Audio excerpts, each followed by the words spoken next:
Bienvenue dans votre chaîne préférée, l'information en temps réel, la République de l'info. Avant de commencer, n'hésitez pas à vous abonner à la chaîne et d'être courtois dans les commentaires.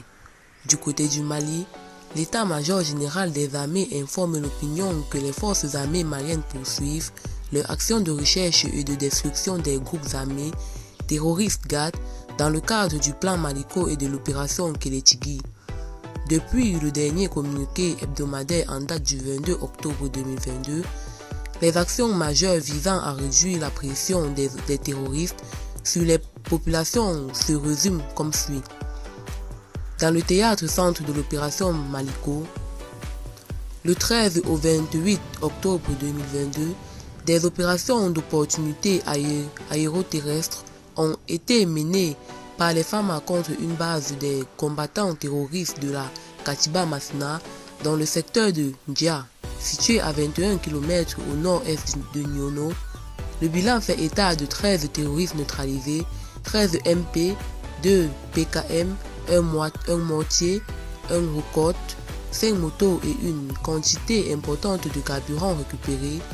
Le 23 octobre 2022, les FAMA ont mené une reconnaissance offensive dans le secteur de Sema, région de Douentza, avec un bilan de 6 terroristes neutralisés, 2 AK 47,01 canons de rechange, PKM 01 obus, 4 chargeurs d'AK 47, les munitions et de nombreux autres matériels récupérés.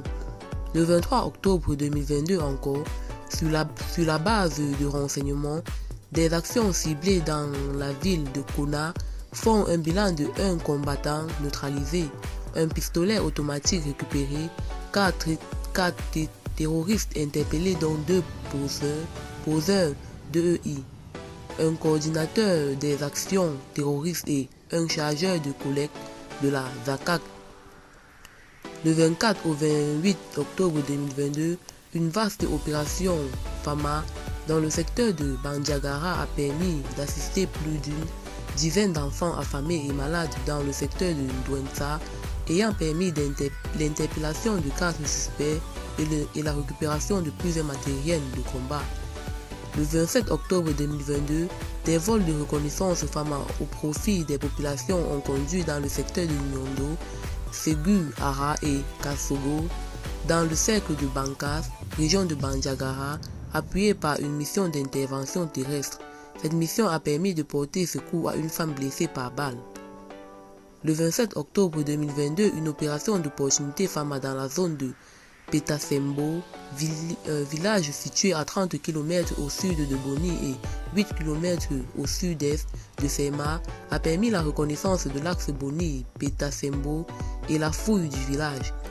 Le bilan de la fouille fait état de 3 terroristes neutralisés, une quantité importante de munitions de 7,62 mm long et semi-long, des matériels de fabrication d'engins explosifs improvisés EEI et beaucoup d'autres petits matériels récupérés.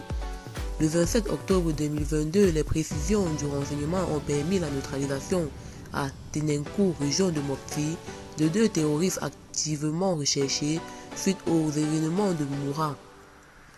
Le 27 octobre 2022, une patrouille d'opportunité dans le secteur de Molinataku, Oura et Bina, situé aux environs de 11 km à l'est de Kona, fait un bilan de 2 terroristes interpellés. Du 27 au 28 octobre 2022, une reconnaissance offensive menée dans la localité de Pété-Sambal et alentour situé non loin de Sema fait un bilan de 2 terroristes neutralisés, une moto détruite, un AK-47, 2 caisses de munitions, un talkie-walkie, 6 téléphones récupérés. Par ailleurs, une ancienne base terroriste a été découverte. Le 28 octobre 2022, une reconnaissance offensive à Débéré, dans la région de Douentza, fait un bilan de 4 suspects neutralisés et du matériel de combat récupéré. Le 28 octobre 2022, les FAMA ont également mené une reconnaissance offensive dans le secteur de Nyono, qui fait un bilan de 2 combattants neutralisés, 4 AK-47 01 PKM, 14 chargeurs d'AK-47, plusieurs maillons de PKM et divers objets récupérés. Eh bien, c'est tout pour cette note d'information. N'hésitez pas à de mettre en commentaire vos impressions et à très bientôt pour une nouvelle note d'information.